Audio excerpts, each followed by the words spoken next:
Hey, what's happening, guys? So today we're going to be talking about how to install your Rysel Speed and Cadence sensor. In my case, I got it for cadence. My iPhone that I normally cycle with, it has speed already. So for me, it's kind of pointless. So for a cadence, you're going to install it here, and if you're doing speed, let's see if you can get it. You put it on the hub over there. So literally just unboxed it. You can see on the video that I did. On the back of it, I'm going to pull that off or twist it. Okay, I got my handy button off. So put it like this and then twist it like that. Pop.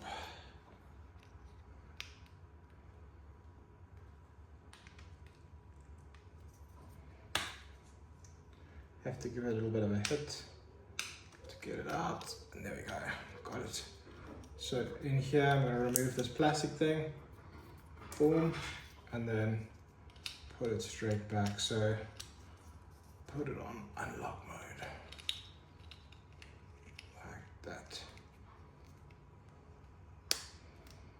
Okay, handy button off, and then twist it again, boom, so it's on. Then if you see a green light flashing, that's for speed. So what you want to do is, so you can see that's speed mode. Now to get the speed mode out, you have to reinstall the battery, which is annoying. So if I go like this, retake it out, pop.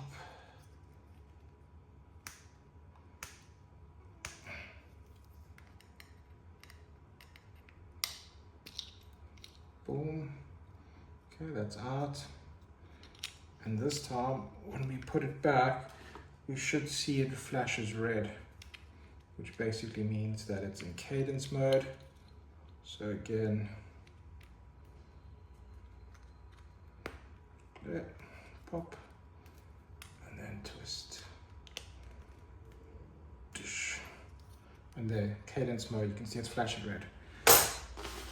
Then it came with one of these, well actually two of these. Well actually, first let's put this part back. So this little rubbery goes at the top. Okay. Boom. And I put Rysel there. What is it? This way, that way. Okay, so we put it like that. We put this over, and then we put it here.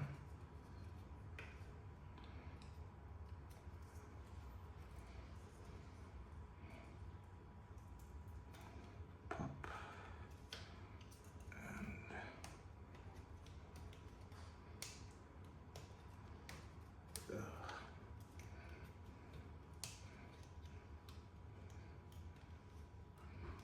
And there you go. It's now installed. So obviously this should be that side, but for the video, I've done it this way. I'll move it afterwards. So yeah, that's now connected. Then next up, connected to our phones. Okay, next up on my Apple Watch, I'm gonna go to Bluetooth. Okay, I'm just not sure my numbers. Go to health devices, 16671. I think that's it. It's connected. See your cadence metrics, enable the relevant workouts, views, workouts, app settings. Don't know if that shows so well. So, boom. And there we have it. So it's connected. If you can see it like that, that's my Apple Watch Ultra 3. And now next time I go for a ride, my cadence should be picked up and then paired with my watch a little bit higher up. And that's how you, my thing's coming down. But yeah, that's how you pair the Decathlon, speed and cadence sensors from Rysel. If you guys have any questions or comments, let me know. I'll probably do my first workout on the weekend. Otherwise, thanks for watching.